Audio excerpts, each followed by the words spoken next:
경제를 막 여하튼에 일으켜가지고서 이제 산업화까지, 그 다음 민주화까지 와서 이제는 승계에 대한 베이비 부모도 은퇴 세대가 들어갔잖아요. 그렇죠? 그래서 넘겨주는 과정 속에서 여러분들이 그런 거 있잖아요.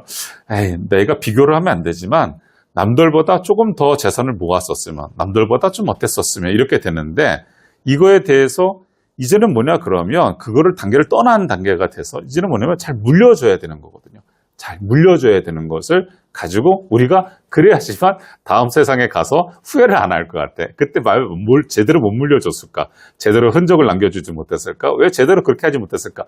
그런 거를 가지고 오지 않으려면 현재 시점, 지금이라고 하는 시점 중에서 굉장히 고민을 해야 되는데 반갑습니다. 오늘 4차지 시작하겠습니다. 신탁으로 행복한 세상을 만드는 K신탁의 저자 트러스트 스페셜리스트 박겸입니다. 반갑습니다. 네. 자, 어느덧 이제 4회차가 됐어요. 4회차가 됐고요. 여러분들하고 같이 이제 벌써 한 개 4회차죠. 그러면 둘 8시간째가 되죠. 제가 보통 외부 강의 나가서 하게 되면 1시간 반 정도 강의를 하거든요. 세상에 이런 일이 해서 11가지 스토리를 초보했었고요. 그 다음에 이제 신탁의 핵심 구조 부분들에 대한 얘기들도 우리가 나눴었죠. 그래서 위탁자, 수탁자, 수익자에 대한 거에 대해서 우리가 십자군 전쟁에 대한 거를 했었고요. 그 다음에 우리가 2차 때는 이제 뭐를 했냐 그러면 치매 신탁하고 장애인 신탁 같은 거를 얘기해서 사회적 약자를 위한 우리 신탁이 어떻게 활용되는지 부분들에 대한 얘기들을 우리가 나눴었고요. 지난 시간 우리가 3차 때는 무엇을 했냐 그러면 현재 5구 부동산 대책에 따라 가지고 그 부동산에 있어서의 변화가 우리한테 직접적 세금이 어떻게 연결이 될 것인지에 대한 거, 그리고 그랬을 적에 우리한테 직접적으로 미치는 또 하나 세금 부분들에 대한 거, 그거를 어떻게 자산가들은 처리하는 부분들 중에서 재원으로서 보험금 청구권 신탁이라고 하는 것이 어떻게 활용되는지 부분들에 대한 걸 말씀을 드렸고요.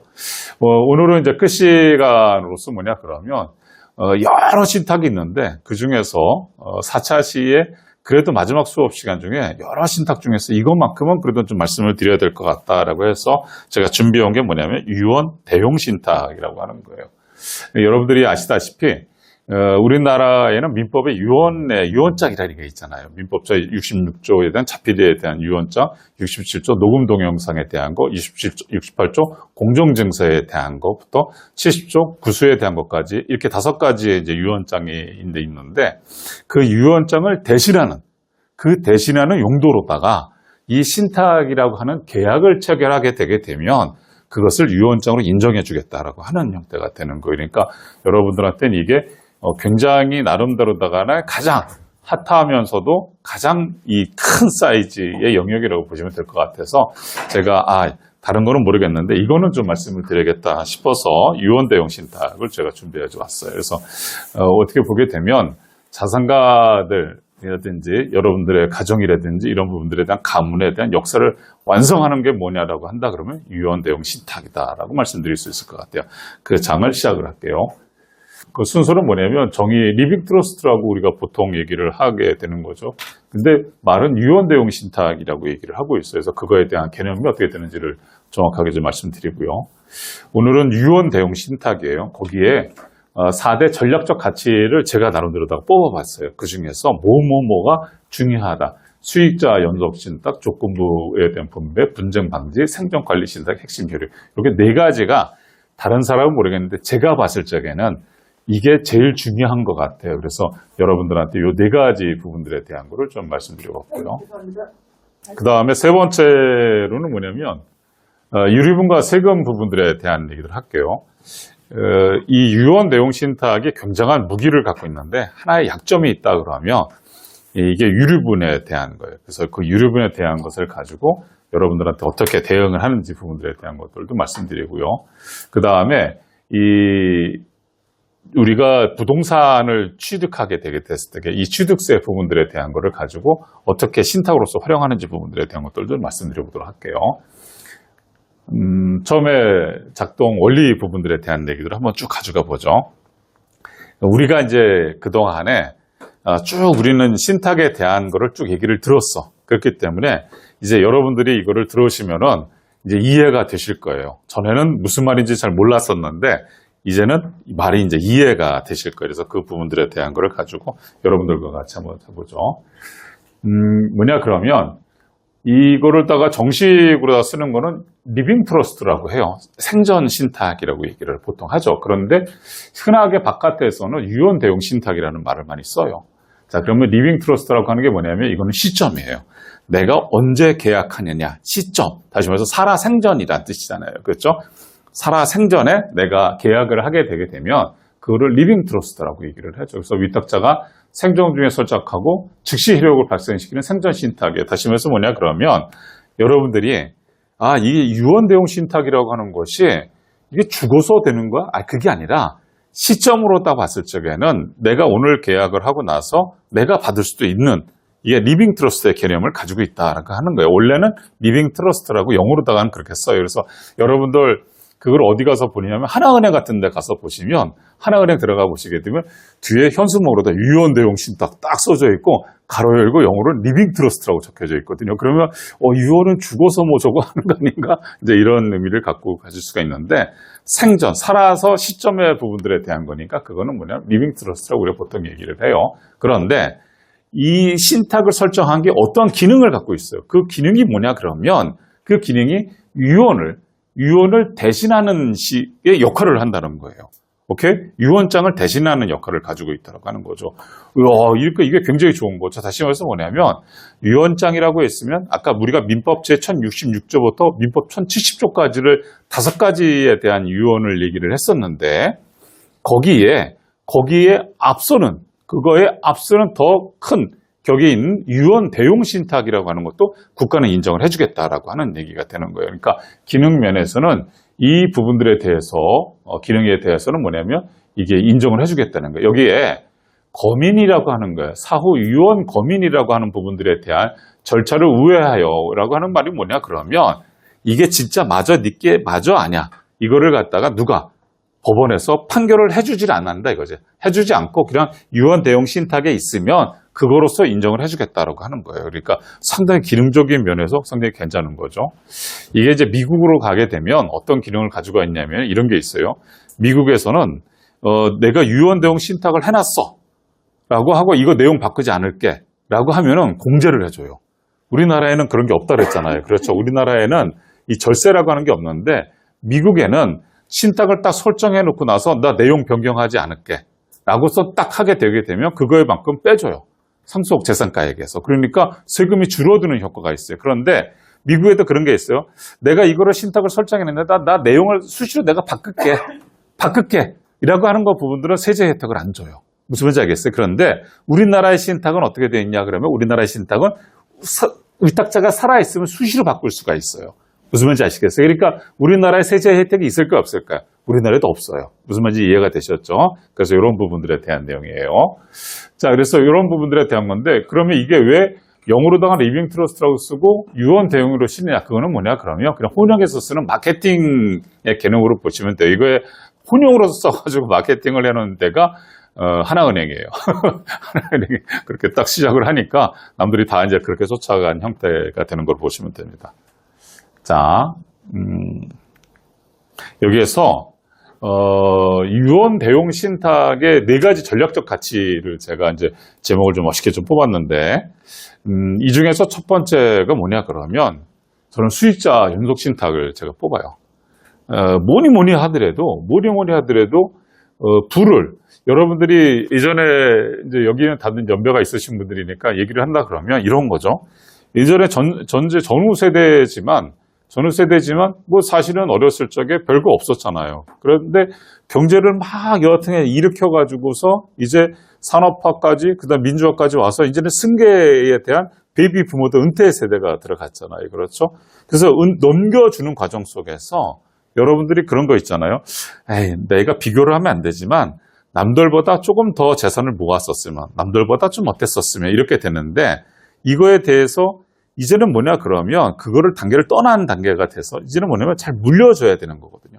잘 물려줘야 되는 것을 가지고 우리가 그래야지만 다음 세상에 가서 후회를 안 할 것 같아. 그때 뭘 제대로 못 물려줬을까? 제대로 흔적을 남겨주지 못했을까? 왜 제대로 그렇게 하지 못했을까? 그런 거를 가지고 오지 않으려면 현재 시점, 지금이라고 하는 시점 중에서 굉장히 고민을 해야 되는데, 그러면 우리가 좀 전에 얘기했었던 생전 신탁인 것처럼 살아서 내가 신탁을 해놓고 내가 가지고 있었던 건물이 있었다고 쳐요. 건물을 가지고 내가 거기서 나오는 임대료를 가지고 내가 받았어요. 그거를 생전 신탁으로 하게 되면 어떻게 되는 거죠? 내가 위탁자, 그 다음에 건물을 수탁자에다 맡기고 임대료를 내가 받아 쓰는 거잖아요. 그렇죠. 그러니까 이거를 생전에 받았으니까 이걸 자액 신탁이라고 하잖아요. 그렇죠. 자액 신탁. 근데 내가 갑자기 우리가 수업 시간, 우리가 2차 시에서 배웠던 치매가 갑자기 걸려버리게 되면 사실은 건물은 내 건물이고 나도 살아있는데 내가 기억이 없어지니까 내 지문은 살아있으니까 누군가가 뺏어갈 수가 있잖아요. 인감증명서를 출력을 해서. 그렇죠? 그러니까 그런 부분들에 대한 두려움도 우리가 있게 되는 거니까 그런 것도 준비하자라고 해서 우리가 2차 시 때 치매라든지 또 장애인 자녀들이든지 장애인들을 위해서 이런 얘기를 했듯이 여기서도 마찬가지예요. 그거를 떠난 나머지 부분도 그럼 내가 지금까지 잘 살다가 그러면 그 다음에는 뭐예요? 그 다음에 물려줘야 되잖아요. 그렇죠? 그 다음에 물려줘야 될 적에 이것을 잘 물려줄 수 있는 것이 법적으로 보호가 되어 있는 게 없을까? 이게 신탁이 없을까라고 했는데 바로 그거예요. 그 신탁의 핵심이 뭐냐 그러면 신탁법 제60조가 수익자 연속 신탁이라고 하는 거예요. 오케이? 무슨 말인지 아시겠어요? 그래서 여러분들 유언 대용 신탁은 신탁법 제59조예요. 유언을 대신하는 용도로서 상사 신탁과 계약을 체결함으로써 한 용도를 가지고 있는 게 유언 대용 신탁이고요. 거기서 내가 어떻게 되는가? 살아생전에 내가 혜택을 보고 있고 내 자녀들이 또 보고 그 밑에 자녀들이 계속 볼 수 있게끔 하는 게 신탁법 제60조 수익자 연속 신탁이라고 하는 거예요. 그래서 민법상의 유언 부분들에 대한 건 1회에 불과하나 신탁은 사회 수익자를 2대, 3대, 4대까지 계속 내려가게 해줄 수 있는 거예요. 계속 내려가게. 누가? 위탁자가 잘 설정하는 거야. 뭐를? 신탁 원부를. 그러니까 우리가 이런 부분들에 대해서 많이 알아야 되고요. 그러면 이왕이면 그런 거 있죠. 그러면 우리가 예전에 부모님들은 그러니까 금을 사가지고 이렇게 되게 금을 사가지고 물려주잖아요. 그렇죠. 그래서 되게 보면 그 금덩어리들은 다 딸들한테 가잖아요. 아들들한테 안 가고요. 아들들한테 가면은 물려주면 다 전당포로 가니까 다 금덩어리들은 다 딸한테만 이렇게 해주잖아요. 그렇죠. 옛날에 부모들이 그렇게 했으셨잖아요. 그러니까 그런 것처럼 근데 요즘은 어떤 식으로 되었냐 그러면 이 수익자 연속 신탁을 걸어주는 게 가장 현명한 방법이에요. 만약에 돈으로다가 줬는데 갈취당했거나 만약에 금덩어리를 줬는데 남편이 금덩어리 있는 거 알고 남편이 만약에 뺏어간다든지 훔쳐간다든지 이거 그렇게 되면 어떻게 되는 거예요? 그거 없어지는 거잖아요. 그렇죠? 그것도 증여를 또 해줘가지고 금덩어리도 증여해주면 특유재산이라고 해가지고 이혼할 때 재산 분할에 들어가잖아요. 그렇죠? 그러니까 이것도 안 되는 것 같아요. 그거를 법적으로 만들어줄 수 있는 가장 확실한 방법이 뭐냐라고 한다 그러면 그게 수익자 연속 신탁이다라고 저는 말씀드리고 싶어요. 그래서 유언 대용 신탁이라고 하는 어마어마한 신탁 중에서 가장 비클이 넓은 가장 큰 유언 대용 신탁 안에서도 가장 핵심은 뭐냐 그러면 살아생전에 잘 쓰다가 마음대로 평생을 누리시다가 임대료 같은 것도 내가 쓰고 다 하다가 그래도 그걸 잘 매듭을 줘서 다음 세대까지 내려주는 수익자 연속 신탁 가장 중요하다라서 제가 말씀드리는 내용입니다. 그 다음부터는 어디로 가나 똑같은데 유연한 조건부 분배가 돼요. 그래서 여러분들 보시게 되게 되면 유언 대용 신탁에 걸어놓게 되게 되면 우리가 자녀들이 있잖아요. 자녀들이 있는데 우리가 이 유언 대용 신탁을 안 해놓고 상속을 하잖아요. 그냥 사망 해버리게 되게 되면 상속인들한테 내려가잖아요. 그렇죠. 여러분들 상속인들한테 내려가는데 그 상속인의 순위가 있잖아요. 그렇죠. 배우자 및 직계 비속 부분들에 대한 거. 그 다음 순위가 뭐냐면 배우자 및 직계 존속이잖아요. 그래서 아무도 없을 적에는 말 그대로 누구한테 가냐면 배우자한테까지만 가는데 배우자와 직계 존비속 아무도 없을 때는 형제들한테 가잖아요. 그렇죠? 또 형제들 없게 되면 그 사촌들한테 또까지 가는 거야. 그러고 나서 아무도 없다 그러면 국가가 이제 가져가질 형태가 되는 거잖아요. 그래서 국가로다가 귀속이 되잖아요. 그러니까 대개 보면 정부에서도 보게 되면 이렇게 푹푹 들어오는 재산이 이제 있는 형태가 되는 거예요. 근데 그런 부분들에 대한 거를 가지고서 어떻게 되냐 그러면 신탁으로다가 설정해놓게 되게 되면, 신탁으로다가 설정해놓게 되면, 내 자녀가 30살 때, 내 자녀가 뭐 45살 때, 내 자녀가 뭐 결혼을 할 적에, 내 애가 뭐, 내 손주가 뭐 대학을 들어갈 적에, 여러분들이 그 설정해주는 대로다가 그 부분들에 대한 것이 지급 시기와 목적을 정해놓은 대로다가 그 돈이 지급이 된 대로 가는 거예요. 오케이? 그러니까 너무나 좋은 거죠. 그러면 어느 분이 질문을 하시더라고요. 그거를 가지고 사다가 근데 그 사이에 내가 만약에 사망하면 어떻게 되는 거예요? 사망했다 하더라도 뭐에 근거가 난 거였어요? 신탁 원부에 남겨놨잖아요. 그렇죠? 신탁 원부에 남겨놓은 대로 간다 이거죠. 오케이, 무슨 말인지 아시겠어요? 그래서 여러분들께서 그런 부분들에 대한 거, 신탁이라고 하는 거, 그 중에서 유언 대용 신탁이라고 하는 거는, 와, 저런 역할 부분들에 대한 유연한 조건 분배도 가지고 있구나라고 하는 거죠. 그래서 여러분들이 목적과 시기를 정한 대로다가 그대로 집행을 해주는 형태가 되는 거예요. 오케이. 자, 신속한 분쟁을 또 방지를 해요. 이게 사실은 이제 자산가 분들한테는 제가 항상 강의를 할 적에 뭐냐 그러면 반드시 뭐 여러분들의 재산이 뭐 100억, 500억, 1000억 이렇게 되신다 그러면 다른 거 유언장 이런 거 말고 신탁을 반드시 하십시오라고 해서 제가 얘기를 해요. 왜 그러냐 그러면 유언장을 해놓고 나서 보니까 제일 문제가 뭐냐면 진위 여부를 따져요. 진위 여부를 따져요. 이게 진짜야? 그 다음에 어딘가에 분리하게 되면 토시라도 잡아가지고 무료화 시키려고 하고요. 그 다음에 나중에 그거를 분실이 되는 경우도 있어요. 실제로다가. 그러다 보면은 이게 엉망이 돼버리거든요. 봤는데 그게 없어졌어. 이런 형태가 돼버리게 되고, 그리고 본 사람도 나 안 봤는데 뭐 이렇게 돼버리는 형태가 있어요. 그런데 신탁은 어떻게 되냐면 그렇지 않아요. 신탁은 뭐냐 그러면 이 복잡한 부분들에 대한 이 재산 분할 협의 대상에서 제외가 되는 거예요. 뭐냐 그러면 여러분도 지난 시간에 보험금 청구권 신탁을 얘기했을 적에 계약자, 피보험자를 부모로 하고 수익자를 자녀로 한다고 했을 적에 부모가 사망하면 수익자한테 내려간다 그랬었잖아요. 그렇죠? 그 재산은 전체 재산에 들어간다, 안 들어간다? 안 들어가는가? 세금은 같이 전체를 납부하나 이거에 대한 소유권은 누구냐면 수익가의 고유 재산이 되는 거예요. 고유 재산이 되는 거니까 다른 형제들이 내놔라고 못하게 돼 있어요.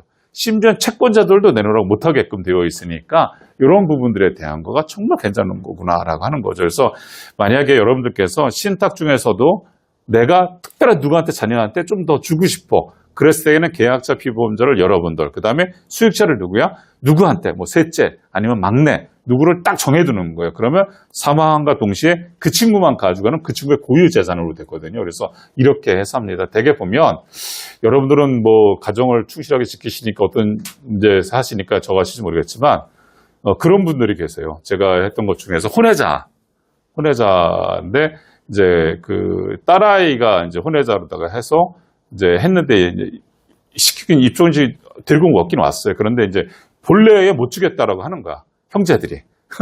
그 조건이 뭐냐 그러면 걔들을 데리고 오기 전에 재산을 다 증여를 해주는 조건으로다가 막 이렇게 막 집안이 굉장히 저거 됐었는데 그때 이제 대표님이 저한테 이제 오셔가지고 걔를 좀 별도로 좀 챙겨줬으면 좋겠다. 왜냐면 근데 이 재산을 가지고서 뭐 자기가 뭐 바깥에서 애를 낳은 것도 잘못이긴 하지만 뭐 그렇다 하더라도 얘한테 좀 줬으면 좋겠다라고 얘기를 하시더라고요. 그래서 이제 다른 거 가지고는 안 됐어. 다른 거 가지고는 이미 다 돼가지고 할 수 없어. 그래서 이제 보험금 청구권 신탁을 해서 수익자를 이제 그 막내를 혼외자 자녀한테 지정을 한 거죠. 그러면 그게 이제 어른이 사망하게 되면 사망보험은 누가? 그 자녀만 가져가게끔 되어 있거든요. 그래서 이런 부분들에 대한 것들도 가지고 있다. 오케이.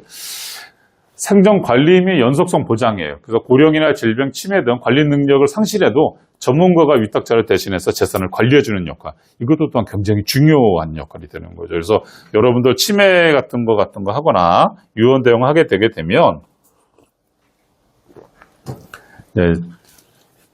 생존 관리로서 치매라든지 유언 대응을 할 때에 보면 내가 이거를 가지고 하다가 내가 건강이 안 좋아지거나 내가 노쇠해지거나 나는 누가 나를 돌보는 사람이 없어요. 그랬을 적에는 내 재산을 어떻게 할까요? 라고 해서 걱정을 많이 하시거든요. 그래서 유언 대응 신탁, 치매 신탁 이런 거를 할 적에는 아예 그 재산 부분들에 대한 거를 저희가 파악을 해서 그거를 가지고 나중에 신탁으로 아예 끌고 들어가요. 그래서 남이 손을 못 대게끔 딱 그렇게 묶어요.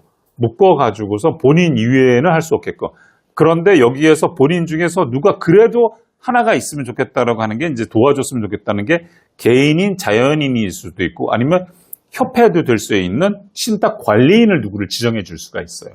오케이. 무슨 말인지 아시겠죠? 이거를 다른 데서 표현할 때는 보면 성령 후견인 제도 아니에요 라고서 얘기를 하는데 성령 후견인은 뭐냐 그러면 이 성령 후견인 마음대로 할 수가 있잖아요. 그렇죠? 근데 여기는 뭐냐 그러면 그분이 살아생전 치매가 걸리기 전에 남겼던 대로 움직이는 것 뿐이야. 무슨 말인지 아시겠어요? 그래서 그런 부분들에 대한 리스크는 굉장히 적으니까 반드시 이거를 하십시오라고 제가 말씀을 드리고 있죠. 그래서 이런 부분들에 대한 걸 하니까 유언 대용 신탁이 이게 예전에 우리가 처음에 강의했을 때처럼 처음에 들었을 때와 내용이 좀 다른 거구나. 이게 사이클이 좀 넓구나라고 생각하시면 되는 거예요. 이건 굉장히 크다라고 생각을 하시면 돼요.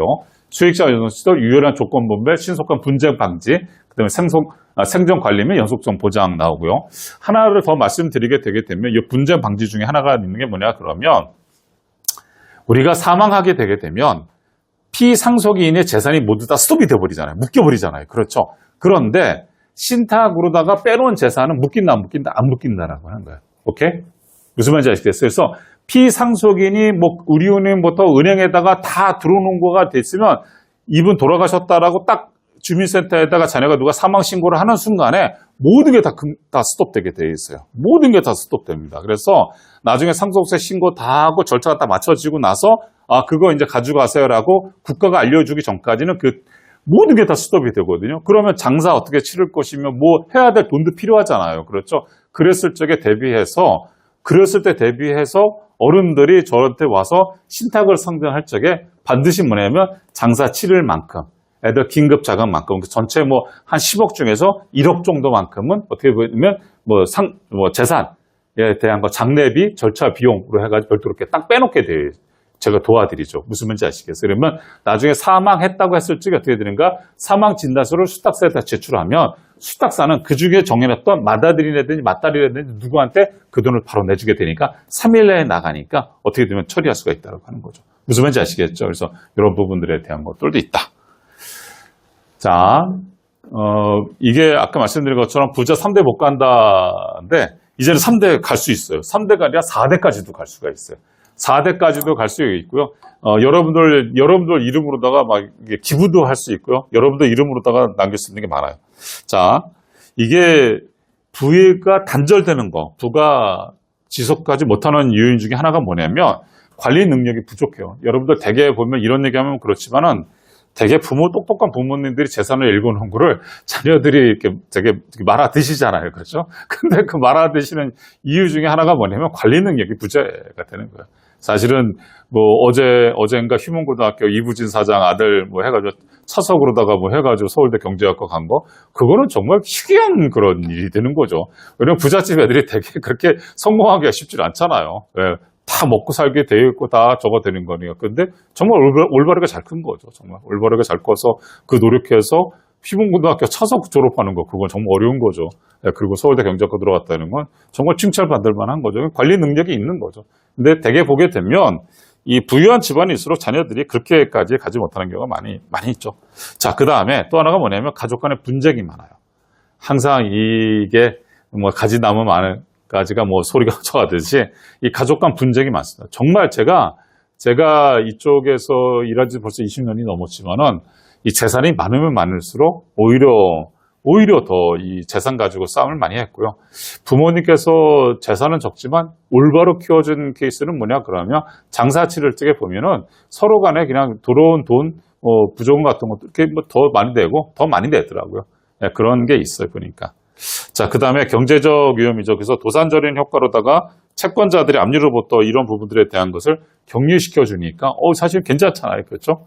그 다음에 가치 하락이 된다 하더라도 자산가에 대한 걱정 안 하실 필요 없으면 전문가들한테 맡겨가지고서 이런 부분들에 대한 것을 가지고 다 해결해 주니까 얼마나 좋아요. 자녀들이 능력이 부족한데도 이런 부분들에 대한 거를 가지고서 다 소유권 및 모든 이전 시점 부분들에 대한 거를 함부로 쓸 수 없게끔 낭비하지 않게끔 부모가 미리 정하지, 뭐 30살 때, 40살 때, 뭐 50살 때, 이때만 내려줘라. 애들 뭐 어디다 결혼할 때 내려줘라. 그러니까 원금이 지켜져 있는 거 아니겠어요. 그죠? 그러니까 관리를 갖다가 강제적으로 시켜주는 형태가 되는 거 아니겠어요. 그러니까 이런 부분들에 대한 것은 3대 이상 갈 수 있다라고 하는 거죠.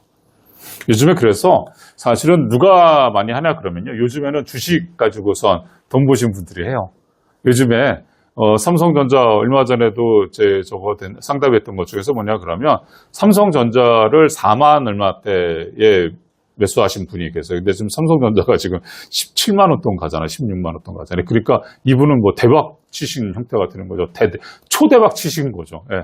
초대박 쳤는데 본인이 이제 연세가 있고 그러시니까 이제 이런 부분들에 대한 걸 일정한 부분들에 대한 걸 현실화 시켜가지고서 이제 애한테 건물 사가지고서 이제 이렇게 신탁으로 연결시키는 그런 작업을 하거든요. 그건 굉장히 잘하신 거예요. 굉장히 잘하신 거죠. 왜냐면 그분의 또 놀리는 거예요. 삼성전자도 오래 가지만 땅도 오래 간다. 건물도 오래 간다. 이제 그 논리가 되는 거예요. 삼성전자도 오래 갈 거지만 땅과 토지도 이것도 오래 갈 거다. 그래서 이 건물을 또 사가지고 또 산 거를 가지고 이제 생전 신탁, 자액 신탁 하다가 이제 자녀한테 하는 거를 하다가. 그러니까 이런 부분들에 대한 걸 봤을 때는 신탁이 상당히 부의 대물림이 될 수 있다고 하는 거죠. 여러분들한테 또 하나 제가 초반에 말씀드렸던 거예요. 첫 수업 시간 중에 했던 건데 1차 시대 때 마이클 잭슨 얘기를 제가 여러분들한테 드렸던 거 잘 기억해 보세요. 뭐냐 그러면 마이클 잭슨은 마이클 잭슨 패밀리 트러스트가 있을 정도예요. 본인이 이름을 정했을 정도만큼 해가 졌는데 정말 정교하게 설계를 했어요. 정교하게 설계를 했어요. 정말 뭐를 신탁 원부를 정말 했고요. 이런 부분들에 대한 자산 기부 중에서 이 자산 기부 중에서도 20%가 뭐냐 그러면 어떻게 되면 이거예요. 어린이 고아원에다가 하는 거로 했어요. 이 마이클 잭슨은. 그래서 어린이 단체에다가 20%를 하는데 이 자기가 가지고 있는 거의 전체 20%가 아니라요. 자기가 가지고 있는 거의 수익금이야. 수익금. 무슨 말인지 아시겠죠? 자기가 가지고 있는 거의 수익금에 주는 형태로다가 했으니까 원본은 지키는 거야. 무슨 말인지 알겠어요? 원본은 지키는 거야. 그러니까 내가 만약에 마이클 잭슨이면 100억. 그래서 100억의 20%를 주는 게 아니라 100억에서 발생된 수익금의 20%를 주는 형태로다가 그렇게 해놓고 그걸 다 쪼갰었어요. 그러니까 굉장히 선발 구조, 인원 선발하는 것부터도 다 디테일하게 해놨었어요. 굉장히 잘 해놓은 거예요. 그래서 이런 부분도 됐고요. 또 아이들이 큰애, 작은애, 셋째까지 해서 셋째는 사실 입양한 애잖아요. 그러다 보니까 이거에 애가 상처받지 않게끔 아주 디테일하게 그거를 다 써줬어요.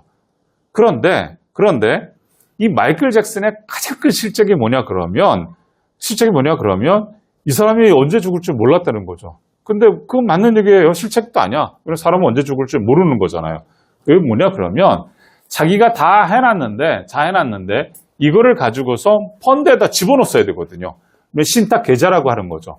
신탁 계좌에다가 자기가 가지고 있는 현금이라든지 이런 부분들을 넣어줬어야 되거든요. 여러분들이 신탁을 이제 하시게 되게 되면 신탁 계좌를 개설을 하게 되어 있거든요. 여러분들이 신탁 원부를 저랑 같이 쭉 해요. 그래서 저랑 같이 쭉 얘기를 하는 게 뭐냐 그러면 여러분들도 뭐 순서가 정해져 있지는 않잖아요. 막 신탁 원부를 작성할 때 막 두서없이 막 얘기할 수도 있잖아요. 그렇죠? 그런데 그 신탁 원부를 다 순서대로 다 정리하는 게 제가 하는 거예요. 정리된 거를 가지고 여러분들과 같이 재차 확인한 다음에 그거를 이제 법조화시키는 작업으로서 수탁사에 가서 신탁 원부를 다시 이제 신탁 원부를 본래 법적으로 등록을 시키는 거를 하는 거죠. 그러니까 거기 가서부터 처음서부터 수탁사 가서 하게 되게 되면 수수료만 올라가는 형태가 되는 거니까 저랑 같이 그거를 다 작성을 한 다음에 딱 들고 가가지고 거기서 하는 거예요. 그러면 수수료도 좀 내려가고 여러 가지가 더 꼼꼼하잖아요. 무슨 말인지 아시겠죠? 왜냐면 나중에 그거를 수정하려고 그러려면 여기 법인 운영해 보신 분들 아시겠지만 법인에서 나 사업 목적 하나 더 추가해야 돼 라고 하면은 처음에 법인을 설립할 때는 별 돈이 안 들어가지만 나 참 사업 목적 하나 더 추가해야 돼. 그럼 등기부 등본에다가 사업 목적 하나 더 추가시키려면 별도 수수료가 또 나가야 되잖아요. 그렇죠? 그래서 등기부 등본을 이렇게 또 거기다 뭐를 사업 목적을 추가하듯이 이것도 맨 마찬가지가 되는 거거든요. 그래서 여러분들께서 이런 부분들에 대한 걸 저랑 같이 하시고 그 다음에 하는데 이거는 뭐냐 그러면 마이클 잭슨은 아무리 생각을 잘했고 아무리 잘해놨는데도 불구하고 사망을 했다는 거야. 자다가. 약물 잘못해가지고 의료사고죠. 그래서 이 부분들에 대한 거를 펀딩하지 못하고 이제 결국은 사망하기 때문에 이 얘기를 저희들이 이제 하는 쪽에서 제가 제일 뭐냐면 아무리 좋은 계획도 실행되지 않으면 의미가 없다라고 하는 거고요. 그래서 여러분들 생각이 있다 그러면 실행을 하시고 나서 나중에 위탁자가 살아생전에서는 어떻게 되는가? 교체할 수가 있어요. 그냥 교체할 수가 있고 안 해도 되는 거야. 왜? 위탁자가 설정하면 되는 건데. 그런데 위탁자가 내가 나중에 해야지 이러다가 마이클 잭슨처럼 죽어버리게 되면 아무 소용이 없는 거거든요. 차라리 여러분들이 뭐가 있다 그러면 신탁을 하시는 거야. 신탁을 하다가 나중에 가서 아무리 돌이켜봐도 아닌 것 같아. 그러면 그때 가서 해약을 하더라도 뭐 그동안 들어간 수수료는 어쩔 수 없지만 안 하시면 그만이지만 말 그대로 마이클 잭슨처럼 잘 해야지라고 해서 쫙 해놓고 있다가 그 신탁 계좌로다가 이거를 이체를 시키지 못하고 누가 그렇게 잘 사망할 줄 몰랐으니까 못했겠죠. 그렇죠? 근데 그렇게 했다는 게 너무 아쉬운 게 되는 힌트 같아요. 이게 마이클 잭슨의 가장 아쉬운 부분들에 대한 내용이에요. 자, 두 번째는 뭐냐 그러면 유류분 대응 전략에 대해서 좀 말씀드려 볼게요.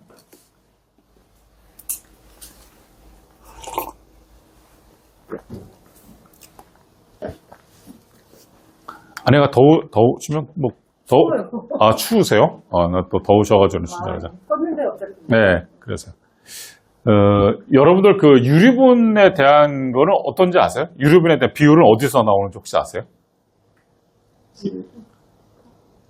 유류분에 대한 비율은 어디서 나오는지 혹시 아세요? 이거 잘 들어보세요. 여러분들 뭐냐 그러면 유류분이 겪어보지 않으셨겠지만은 저는 사실은 뭐냐 그러면 가까운 지인분 집에서 유류분에 대한 전쟁이 터져가지고 그거를 이제 가서 계산해주고 뭐 이렇게 해서 한 적이 있어서 잘 아는데 일단 유류분이 터지면은요 그냥 형제들하고 뭐하고 뭐 보고 안 보고가 아니라 그냥 남도 그런 남이 없어요. 그런 남이 없어. 아주 원수도 아닌 왼수예요. 왼수. 네. 원수도 아닌 왼수지간이 되고요. 그거에 대해서 제가 이렇게 가만히 이렇게 그런 사례들을 가지고 이렇게 연구를 해보고 좀 이렇게 들여다보면 그렇게 형제들이 싸움이 날 수밖에 없는 게 뭐냐면 부모님께서 조금만 좀 이렇게 좀 정신을 이렇게 아셨으면 됐을 거 아닌가라는 생각이 좀 들어요. 아니면 아예 자제분들이 좀 현명하든지. 그런데 돈 앞에는 현명치 않더라고요. 돈 앞에는. 그런데 부모님들께서 약간의 좀 현명만 했으면은 싸움을 좀 말릴 수 있을 것 같아요. 자, 유류분에 대한 거를 가지고 말씀드리기 전에 한번 유류분이 어떻게 나오는지 한번 봐볼게요. 우리가 아까 민법 얘기를 했었잖아요. 민법 제1066조부터 1070조까지는 유언장이라고 하는 거를 가지고 우리가 아까 말씀드렸잖아요. 자필부터 녹음 동영상에 대한 거, 공정에 대한 거, 그쵸? 이게 썼고 뭐 구수에 대한 거 다 얘기를 했잖아요. 그러면 이번에는 뭐냐? 유류분에 대한 얘기를 좀 해보죠. 유류분은 그런 얘기가 유류분 반환 소송, 유류분 하면 돼, 유류분 청구하면 돼, 막 얘기가 나오는데 그러면 그 유류분은 어디서 나오냐 이거죠. 이거예요. 우리나라의 법에 의하면 부모님께서 자식한테 물려줄 적에 상속의 순위를 좀 말씀드려보게 되면 부모가 큰아들은 뭐 전체 재산 중에서 뭐 50을 가져가라. 그 다음에 둘째는 뭐 30을 가져가고 막내는 20을 가져가라. 이렇게 얘기를 했어요. 그런데 자녀분들이 아무도 반대 안 해. 그러면 이 상속이 어떻게 한 거예요? 그냥 50, 30, 20으로 확정이 된 거죠. 그렇죠. 그거를 무슨 상속이라고 그래요? 그거를 지정상속이라고 하는 거예요. 오케이, 무슨 말인지 알겠어요? 그래서 부모가 지정한 대로다가 그냥 내려갔는데 아무 문제가 없는 거야, 자녀들이. 예, 그렇게 할게요, 아버지. 뭐라고 딱 끝내. 그러면 그거대로 끝나는 거야. 그러니까 아무 문제 없이 그렇게 상속세 신고하면 되는 거예요. 무슨 말인지 아시겠어요? 그래서 큰아들이 그러면 전체의 100에 대한 상속세는 어떻게 되는 거야? 상속세 부분들에 대한 거를 내려다 보니까 그럼 마지가 50을 하고 그럼 막내가 20을 내야 되잖아요. 상속세가 만약에 또 100이 나왔다고 친다 그러면. 근데 가만히 보니까 마지가 부모님이랑 저간이라고 너무 못 살아. 근데 20을 받았던 막내는 또 너무 잘 살아. 너무 잘 살아. 그러면 어떻게 되는가? 막내가 오히려 세금을 50을 내던, 무슨 말인지 알겠어요? 세금을 50을 내던, 뭐 더 많이 내던, 이거는 뭐야? 우리나라 상속증여세법 3조 2에 의하면 상속세는 상속인들 간에 연대해서 납부하라라고 나와 있어요. 무슨 말인지 알겠어요? n분의 1로 해서가 아니라 상속인들 간에 협의해서 납부를 해라. 그러니까 누가 더 많이 내도 상관없는 형태가 되는 거예요. 그러니까 여러분들 그거 있잖아요. 나오게 되게 되면 부동산은 누구한테 줘야 되는 거예요? 부동산은 자녀들한테 주는 게 맞고요. 왜냐면 엄마가 받으면 아버지가 사망하면서 부동산 같은 거 어머니한테 주는 경우가 있잖아요. 그럼 어머니도 받았다가 잠시 후에 또 사망하잖아요. 그렇죠? 그럼 2차 상속도 상속세 또 낼 거예요. 차라리 아버지 돌아가셨을 적에 그 부동산은 어떻게 되는가? 자녀들이 갖는 거고 현금은 누가 갖는 거야? 부모가 갖는 게 맞잖아요. 그렇죠? 무슨 말이에요? 그러니까 요즘에는 이런 식으로 설계를 해주잖아요. 그래서 이런 것처럼 그렇게 되는 게 지정상속. 오케이? 지정상속을 해주는데 지정상속을 가지고 하는데 못 해줬어. 그러고 났는데 아버지가 그냥 돌아가셨어. 그러면 형제들끼리 모여 앉아가지고 서로 얘기를 나누는 거예요. 얘기를 나눠가지고 그러면 이거대로 하시죠라고 하는 게 뭐냐면 그게 협의상속이에요. 오케이? 그래서 협의를 하는데 만약에 협의가 잘 안 돼. 협의가 잘 안 되게 되면 그때 하는 게 뭐예요? 그때. 그렇죠. 협의가 안 돼. 말이 안 돼. 서로 간에 협의해야 되는데 말이 안 됐을 적에 들고 나오는 게 뭐야? 야, 법대로 해. 무슨 말인지 아시겠어요? 그래서 법정상속이 세 번째로 나오는 거예요. 법정상속이. 그러면 법정상속으로다가 하다 보니까 막내가 똑같이 n분의 1로 해가지고 하다 보니까 30, 30, 30 받은 거로다가 되어 있는데 막내가 이의제기를 하는 거야. 뭐냐 그러면 아니 나는 찌꺼지 남아있는 거에 30%를 받잖아 형. 말 안 되잖아. 왜냐 그러면 남아있는 찌꺼지의 100에 대해서 나한테 지금 30%를 주겠다고 하면 난 말 안 돼. 왜냐면 형이나 누나는 아버지 돌아가시기 전에 유학도 갔다 오고 뭐 또 집도 사주고 그래가지고 이미 형하고 누나들은 여기 이거 나머지 100이 아니라 이미 10,000, 10만 이렇게 받았잖아. 그거 받았으니까 이거 포기해주고 나를 줘야지. 아니 이거 남은 거 있으면 나한테 이걸 해주면 어떻게 되는 거야. 그러니까 전체 이거 100이 아니라 이거 100만 분의 1로 해가지고 나한테 나눠줘. 이게 이제 동생이 제기하는 거죠. 무슨 말인지 아시겠어요? 그래서 이런 부분들에 대한 거를 가지고 내 몫을 내놔줘라고 하는데 그러면 법정 상속분의 2분의 1이 유류분이 되는 거예요. 오케이? 그래서 이런 부분들에 대한 내용들을 여러분들께서 알고 계시면 돼요. 자, 여러분들 이게 불도 끄고 공기가 이게 싹한 따뜻하니까 피곤하시죠? 그죠? 괜찮으세요? 피곤하신 분들도 계시고. 이게 강의가 좀 이렇게 K-팝 같은 것도 하고 막 이렇게 즐거워야지 안 좋은데 맨 이런 얘기만 하다 보니까는요. 이런 강의는 어디 가서 저거 되냐면요. 우리 그 어르신 분들 있잖아요. 진짜 막 닥친 분들 있잖아요. 그래서 60대 이상 자산가 분들, 막 그런 분들, 70대 되신 분들 그런 분들한테는 막 불을 켜줘도 해도요. 집중해서 듣거든요. 시간이 얼마 없으니까 막 쫙 들어서. 그러니까 지금 조시는 분들은 뭐냐 그러면 아직 시간이 많다고 생각하시는 분들이십니다.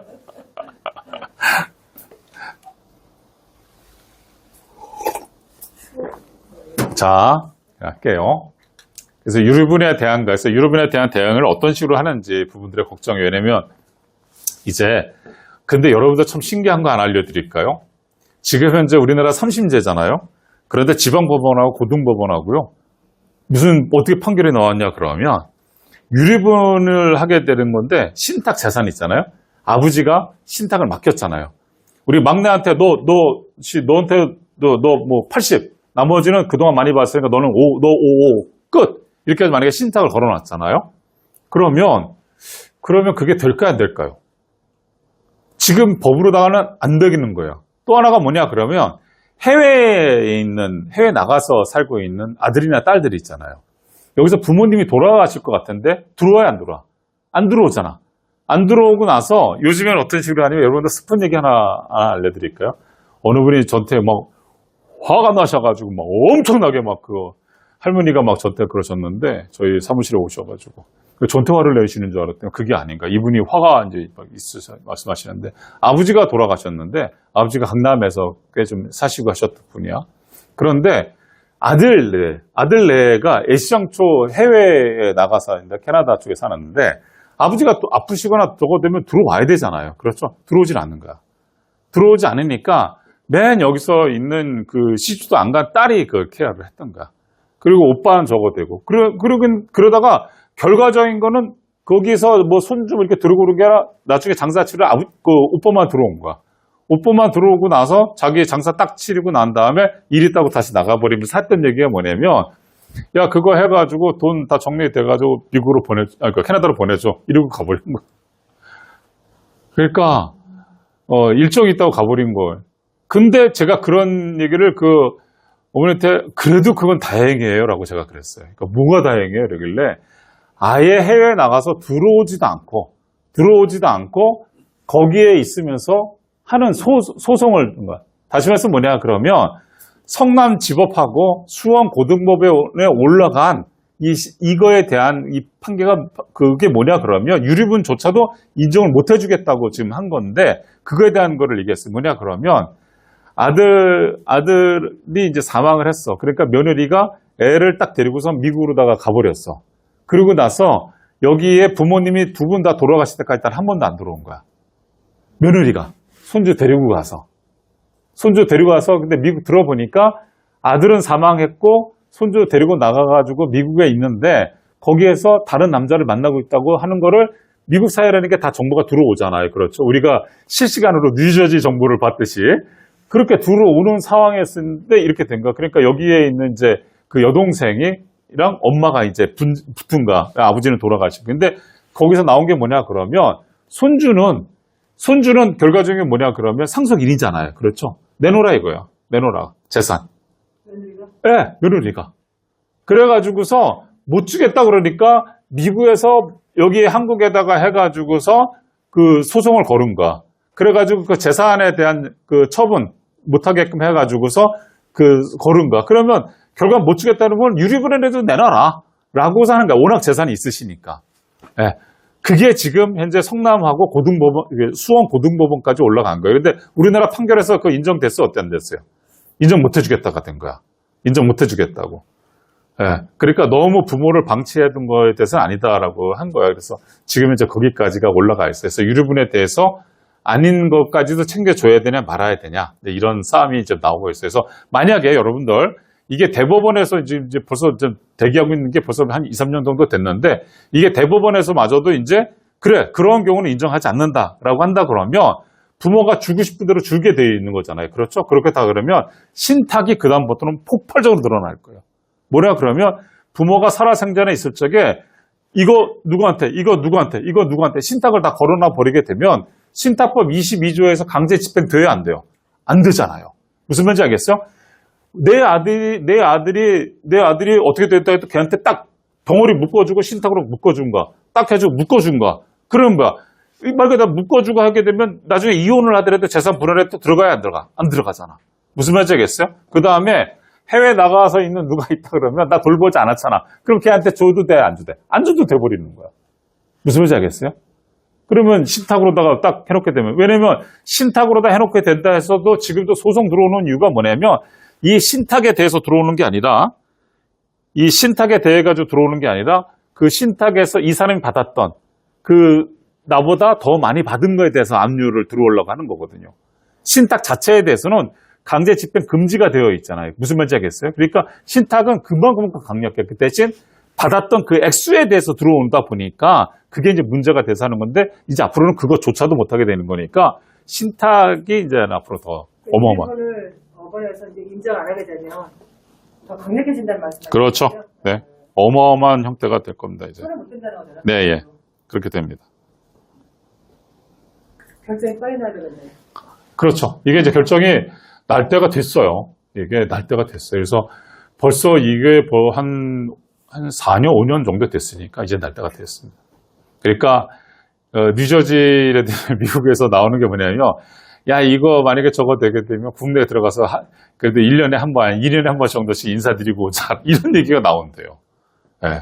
그리고 여러분들 그거 아시죠? 얼마 전에 미국에서 있었던 공청회 중에서 부동산, 한강변, 여기 그 현대 아파트, 반포 아파트, 왜 저기 아파트 그 개발 그게 미국에서 설명회가 있었잖아요.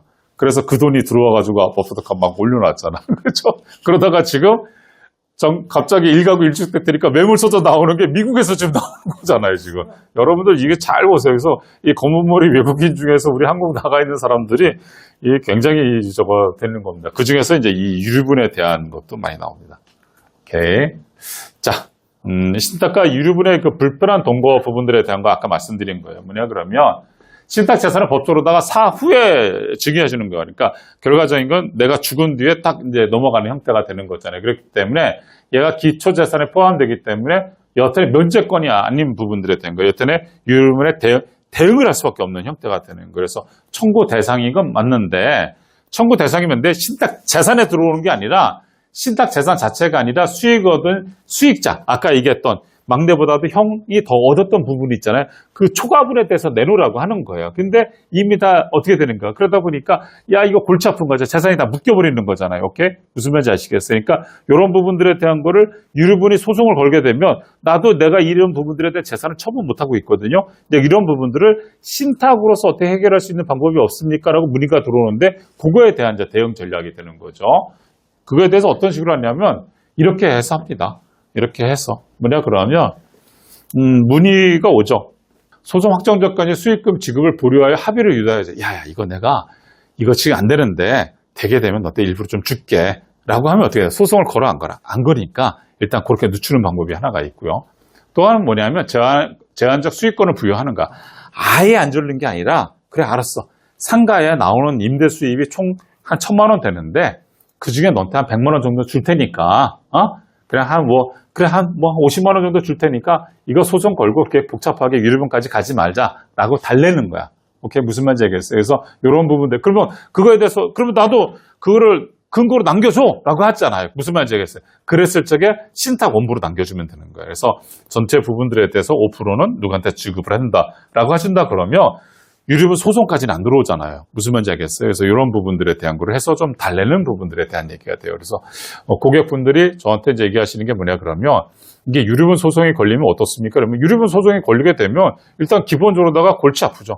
유류분 소송 부분들에 대한 거는 굳이 변호사까지 안 가도 돼요. 유류분 소송에 대한 거는 개인 간에도 걸 수가 있어요. 개인 간에. 또 이쪽에서 봤을 때 형들이나 누가 봤을 때 야야 그러지 말고 애를 달래야 될 거 아니야. 소송 걸지 못하게. 그렇게 하기 위해서 야 신탁 원부에다가 너도 제한적으로 다 수익권 좀 받을 수 있게끔 해줄 테니까 일단 소송 걸지 말고 그러면 신탁에다 그걸 남겨줘 라고 하거든요. 그럼 그때 남겨주면 되는 거예요. 무슨 말인지 아시겠죠? 그래서 달래서 가는 방법이 있고요.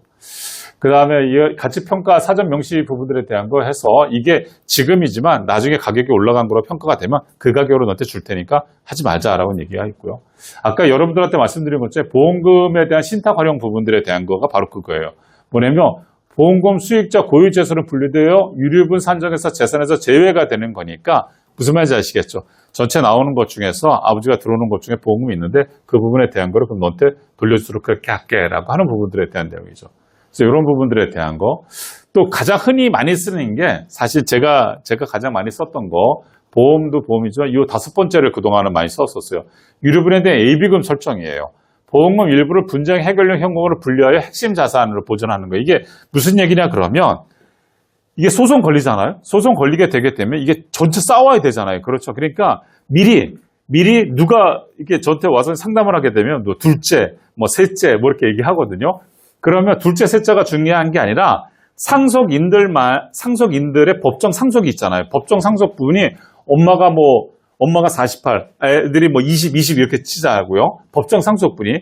그러면 유류분은 어떻게 되냐면 법정 상속분의 반이라 그랬잖아요. 그러면 자녀들이 10 이렇게 되는 거 10만 원이 되든 10억이 되든 간에 되는 거잖아요. 그 돈을 전체 재산에서 어떻게 되는가 신탁을 설정할 적에 이거는 유류분 대용 금액이라고 별도로 띄워놓는 거야.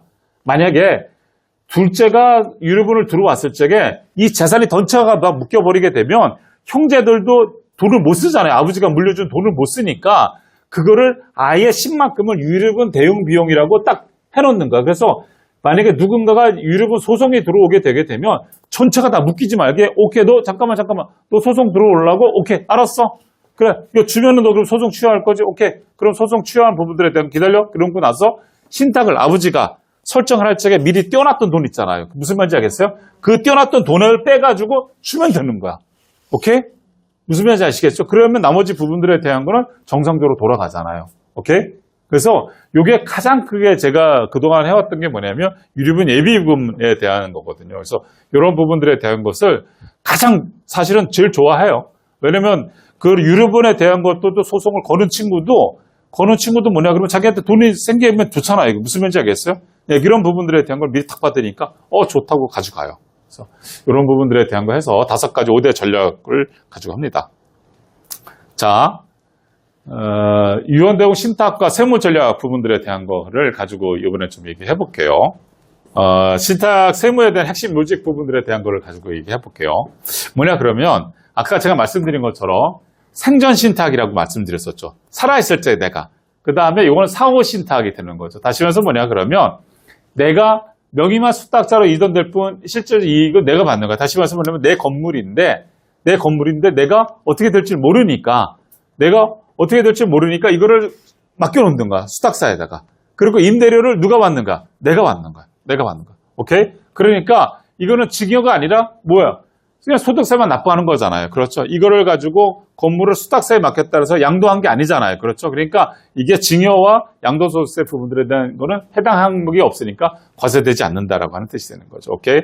그 다음에 사후 신탁이 되는 거죠. 사후 신탁이라는 게 뭐냐? 그러면 여태 위탁자가 사망한 거야.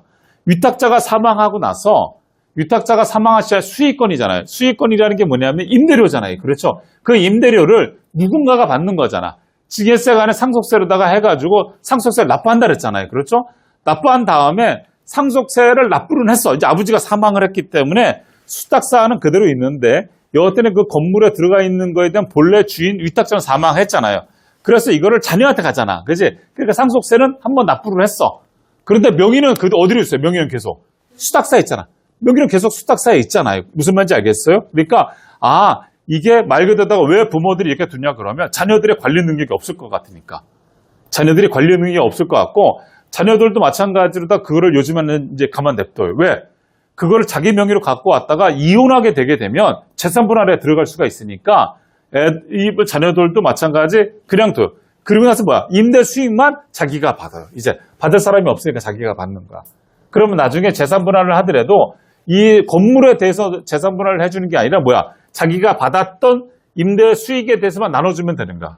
배우자한테. 오케이. 그래서 이런 부분들에 대한 혜택을 가지고 가고 있다. 그래서 생전 자익신탁과 타익신탁 부분들에 대한 것은 명확하게 세금 부분들에 대한 이런 차이가 있다라고 하는 것을 아시면 돼요. 10억 원 상당의 부동산을 가족에 이전할 때 발생하는 취득세 부분들에 대한 걸 비교를 좀 해볼게요. 뭐냐 그러면 10억 원을 가지고 10억 원에 대한 부동산을 가지고 일반적으로다가 상속을 하게 되게 되면 이거 상속을 하게 되는 거야. 상속세라는 건 무관하게 취득에 대한 것만을 가지고 얘기하는 거예요. 취득세에 대한 시뮬레이션만 하는 거예요. 오케이? 무슨 말인지 아시겠죠? 그러니까 부모가 사망을 했어. 그러면 상속세 납부해야 되잖아요. 그렇죠? 상속세 납부한다는 거는 뭐냐면 문패에 저 문 앞에 있던 문패에 아버지 이름이 지워진 거야. 상속세를 납부하게 되면 저 바깥에 있는 문패에 이름이 지워지는 거야. 대신 누구 상속인이 가서 자기 이름을 적어야 될 거 아니겠어요? 그렇죠? 그랬을 적에 그 자기 이름을 그러려면 국가에다 신고를 해야 돼. 그게 뭐야? 그게 취득세라는 거 하는 거야. 그러니까 상속세랑 취득세랑은 다른 거예요. 오케이? 그래서 취득세를 하려다 보면 일반적인 상속입자는 10억짜리가 얼마를 내야 되는가? 2,800만 원을 추가로 내고 이름을 적어야 되는가? 큰아들을 이름을 홍 큰아들, 홍 작은아들, 홍길동의 자녀들이라고 한다면 그렇게 되는가? 만약에 일반적인 증여를 하게 되게 되면 일반적인 증여를 부모가 했다 그러죠. 홍길동이가 홍 첫째한테 증여를 하게 되게 되면 거기에 대한 증여세는 별도로 내야 되는 거예요. 증여세 부분들에 대한 건 별도로 내고 거기에 대해서 또 홍 첫째가 증여를 자기 이름입니다라고 저 문 앞에다 자기 이름을 쓰려고 그러려면 취득세 4천만 원을 별도로 내야 되는 거야. 증여세를 별도로다가. 오케이? 이해가 되셨어요? 여러분들? 예. 그런데 서울 같은 조정지역에다가 있잖아요. 서울 같은 조정지역의 거를 가지고 증여를 해주게 되게 되면 하게 되면 어떻게 해요? 취득세가 12.6%예요. 어마어마한 거예요. 그러니까 이게 얼마가 되는가? 1억 2,600이 되는 거예요. 오케이? 그런데 이거를 가지고 유언대용 신탁으로 해가지고 부동산 부분들에 대한 거를 이렇게 넘기잖아요. 그렇죠? 그렇게 되게 되면 이거에 대해서는 어떻게 되는가? 취득세 부분들에 대한 것에 대해서 있다 없다? 없다. 비과세예요. 0. 그런데 실제로 얼마 정도? 한 0.3% 정도는 들어가요. 이게 무슨 말인지를 좀 한번 해볼게요. 무슨 말이냐 그러면 여러분들 전쟁 때 십자군 전쟁이 나왔는데 십자군 전쟁에서 왜 출정을 하잖아요. 그렇죠? 근데 내가 건물을 가지고 있던 거를 가지고 교황한테 넘겨주잖아요. 근데 교황이 그래 홍길동이 건물을 교황이 받았어. 교황이 받아놓으면 교황이 취득한 거잖아요. 그렇죠? 그럼 교황이 취득세를 납부해요? 안 내잖아요. 무슨 말인지 알죠? 그거랑 똑같은 거예요. 그것인 것처럼 취득세 부분들을 신탁으로다가 했을 적에는 어떻게 된다? 있다 없다? 없다고 생각하시면 되는 거야. 오케이, 무슨 말인지 아시겠어요? 그래서 여러분들께서 이런 부분들에 대한 신탁에 대한 걸 했을 때는 없는데 대신 0.3%가 왜 있냐 그러면 인지 같은 거 있잖아요. 거기에 이게 지방교육세라고 하는 그런 게 있는데 여러분들 그냥 이해 쉽게 해드리기 위해서 뭐냐면 0.3%에 대한 인지세 같은 건 있다고 생각하시면 돼요. 오케이, 그래서 300만 원. 그러니까 여러분들이 야 저거 괜찮은 것 같아. 증여를 하게 되게 되면 이렇게 취득세부터 세금이 나오는데 잠깐만 차라리 그거를 가지고서 증여보다는 내 건물을 차라리 신탁으로 맡겨놓는 거야. 오케이, 무슨 말인지 알겠어요? 신탁으로 맡겨놓았다가 나중에 사망을 하게 되면 상속공제가 더 크잖아요. 그렇죠? 상속공제로 돼 있는데 애들이 결혼하게 되면 이게 재산분할에 들어갈 수 있으니까 차라리 그냥 신탁에 두는 거야. 대신 임대 수입에 대해서 우리 자녀들이 받으면 되는 거잖아요. 오케이, 무슨 말인지 알겠어요? 그래서 이런 부분들에 대한 것들도 잘 활용하시는 거는 괜찮다. 맞춤형 활용 사례 부분들에 대한 거 이제 들어가도록 할게요. 이게 여러분들 이제 지금서부터는 뭐냐 그러면 이제 유언 내용 신탁에 대해서 이제 맞춤형으로다가 이제 어떻게 진행이 되는지 한번 봐보세요. 이게 뭐냐면 아낌없이 주는 나무라고 제가 표현을 했어요. 우리가 첫 1차 시댁에 할아버지가 자녀가 사망을 했어. 그래서 손주만 데리고선 가는 거를 여러분들한테 보여드렸었을 거야. 그랬을 적에 그 할아버지 입장에서 봤을 때는 유치원부터 얘가 커올 때까지 이 돈 관리를 어떻게 해야 되나. 나도 기저귀 쇠해서 언젠가 사망할 텐데 조만간 걱정이 되어서 그랬을 때 어떻게 되는가. 그런 걸 신탁으로 맡겨놓으시는 분들이 상당히 많다라고 하는 형태가 되는 거죠. 그래서 매달 생활비부터 교육비가 나갈 수 있도록 해주는 거고요.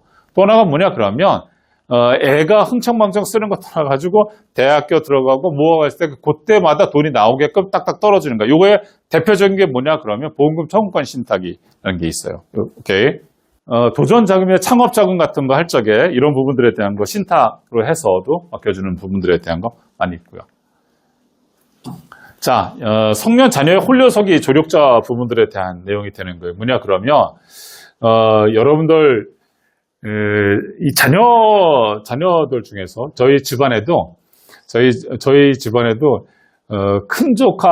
큰 조카가 집안에서도 아무튼 40 몇 살부터 뭐 다양하게 노총각들이 많아요. 혹시 필요하신 그 총각들 있으면 말씀하세요. 저희가 언제든지 45부터인가 46부터 공급을 저희가 해드릴 수가 있어요. 30대까지 쫙 있고요. 총각들이 많아요. 저희 아주 집안에 아주 많습니다. 그러니까 공급을 할 수가 있어요. 그리고 저희 직업도 다양해요. 뭐냐면 의사까지도 있어요.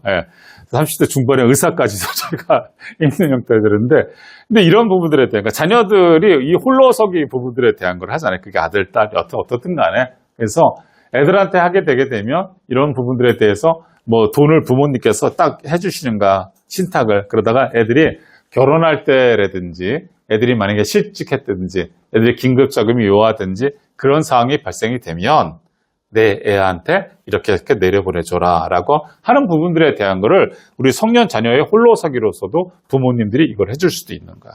그러니까 신탁은 정말 별거 다 되는 거죠.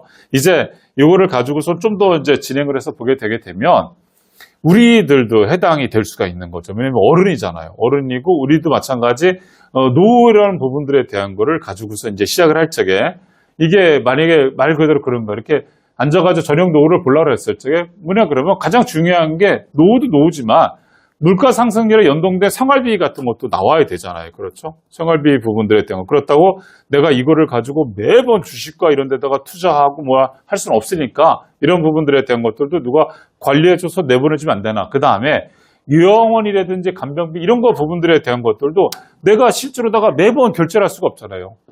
내가 매번 결제할 수 없을 적에 아예 신탁에다가 수탁을 해놓게 되게 되면 내가 병원에 입원했다라고 하게 되면 그 병원으로다가 그대로다가 지급을 해주잖아요. 그대로다가. 제가 요번에 그 장애인 부분들에 대한 거를 신탁 관리인 해가지고서 할 적에 그 병원으로다가 직접 보내게 했거든요. 그러니까 이런 것처럼 이렇게 되는 거예요. 그래서 치매 시 부분들에 대한 것들도 마찬가지가 하고요. 치매 시에 그다음에 내가 정한 거 신탁 원부에 없는 누군가가 개입하려고 그랬을 때에는 원천적으로 다가 차단을 해야 될 거 아니야. 왜냐면 치매 걸렸을 때 이 손가락, 엄지손가락은 이게 되잖아. 인감증명서 발급이 되잖아요. 그렇죠? 그런데 그거를 다 차단시켜 버릴 수가 있는 게 유일한 게 뭐야? 그게 신탁이다라고 하는 거죠. 자, 그 다음에 제가 여러분들한테도 늘 말씀을 드리지만 이 신탁의, 우리나라 신탁의 가장 큰 부분들에 대한 것이 뭐냐라고 물어본다 그러면 가장 큰 신탁의 비클은 유언 대용 신탁이고요. 그 유언 대용 신탁에서도 가장 핵심은 뭐냐 그러면 수익자 연속 신탁이에요. 그래서 1세대, 2세대, 3세대까지 계속해서 물길이 내려갈 수가 있어요. 물길이 내려갈 수가 있는 거예요. 그런 부분들에 대한 것을 누가 한다? 신탁이 할 수 있는 수익자 연속 신탁이에요. 그 중에서도 여러분도 보게 되면 이렇게 되면 이게 특유재산이라고 하는 것, 제가 여러분들한테 특유재산을 늘상 말씀을 드리지만 우리가 부모로부터 증여를 받았거나 또는 혼인 중에 증여와 상속을 받았던 부분들에 대한 것을 민법상 용어로 보내면 특유재산이라고 얘기하는데 그 특유재산은 이혼하려고 그랬을 적에 반드시 재산 분할에 들어가게 돼 있어요.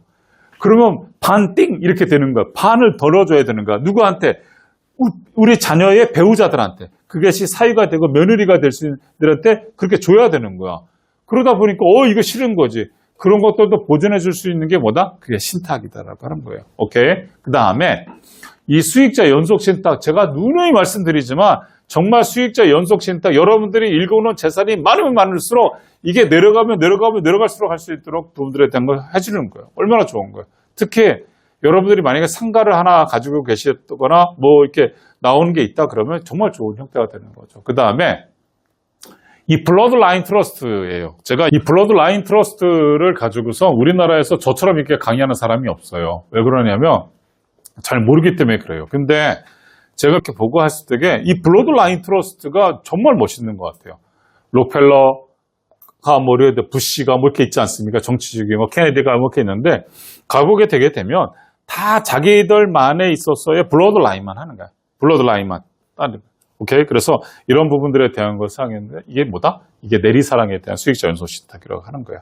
자, 그 다음에 여러분들께서도 그렇지만은 제가 어디서 강의하다 보게 되면 특히 이제 골드 미스터들이 이제 이런 얘기들을 많이 질문을 해와요. 뭐냐 그러면 너무 바쁘다 이거지. 회사에서 일 보고 뭐 하다 보면 자기가 뭐를 할 수가 있는 게 없다 이죠.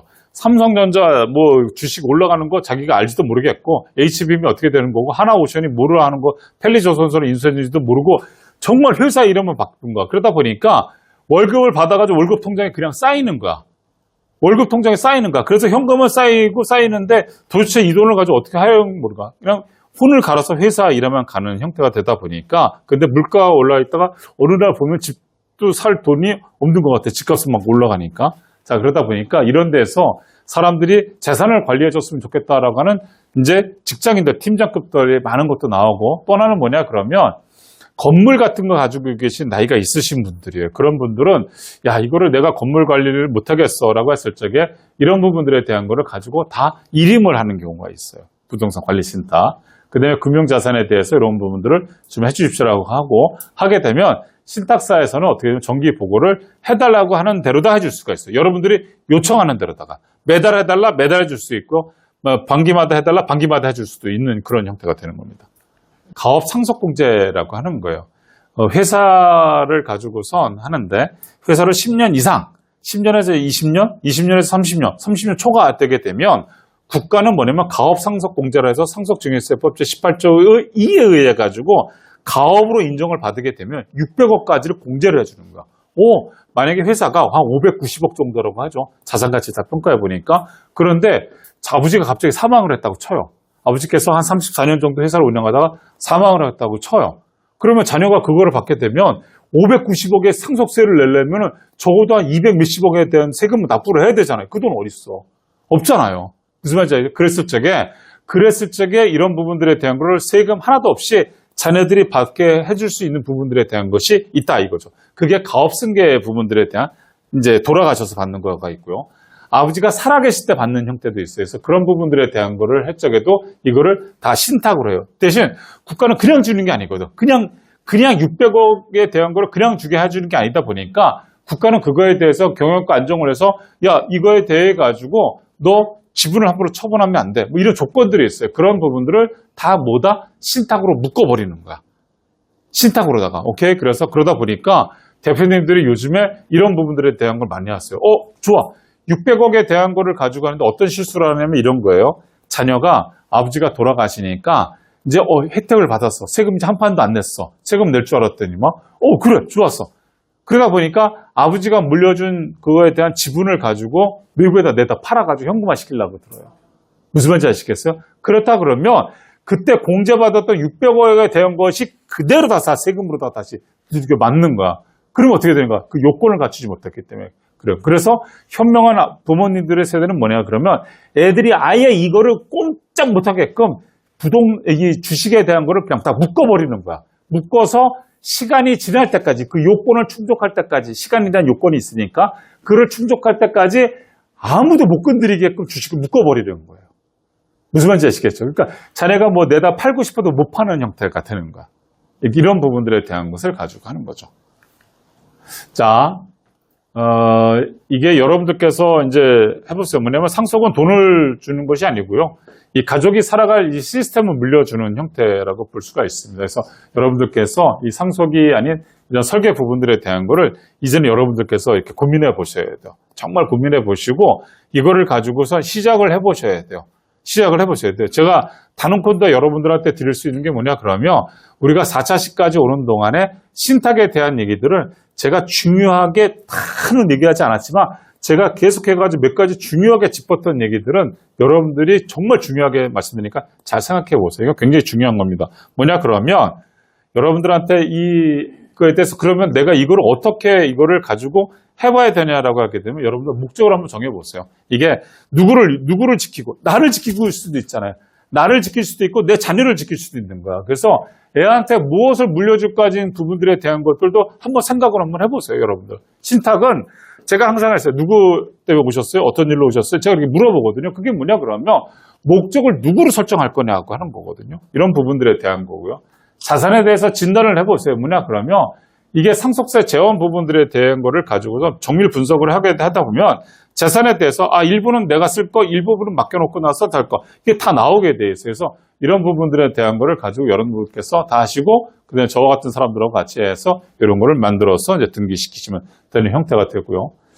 항상 제가 뭐 했던 것들을 한번 읽어보도록 하죠. 당신이 떠난 후에도 자녀가 올바른 길을 걷게 만드는 것, 그것이 부모가 줄 수 있는 최고의 축복이다라고 저는 그렇게 말씀드리고 싶어요.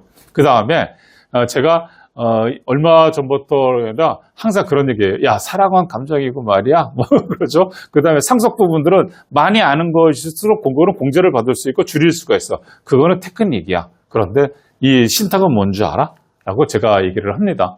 사랑은 감정이고요. 상속은 기술이고 신탁은 철학이라고 저는 생각을 합니다. 누가 얘기했냐 그러면 제가 얘기한 겁니다.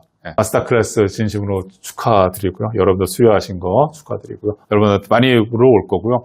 좋은 강의를 들었기 때문에 여러분들이 많이 다른 분들한테 좋은 말씀들을 많이 해주세요. 이건 선업, 좋은 거거든요. 그러니까 업을 쌓기 바라겠습니다. 자, 아무튼 어때 뭐 여러분들한테 신탁이 나름대로 다 도움이 되는 세상에 좀 도움이 되기 위해서 저도 열심히 하니까는요. 여러분들 아무튼 다른 분들한테도 이 신탁 강의 들었던 거 많이 설명을 해주시기 바라겠습니다. 그렇죠? 그래서 여러분들 행복하고 2020년도에 복 많이 받으시기 바라겠습니다. 감사합니다. 네, 고맙습니다. 네.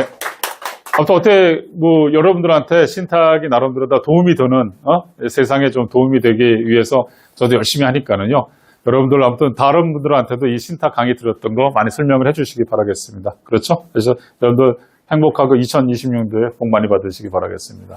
감사합니다. 네, 고맙습니다. 네.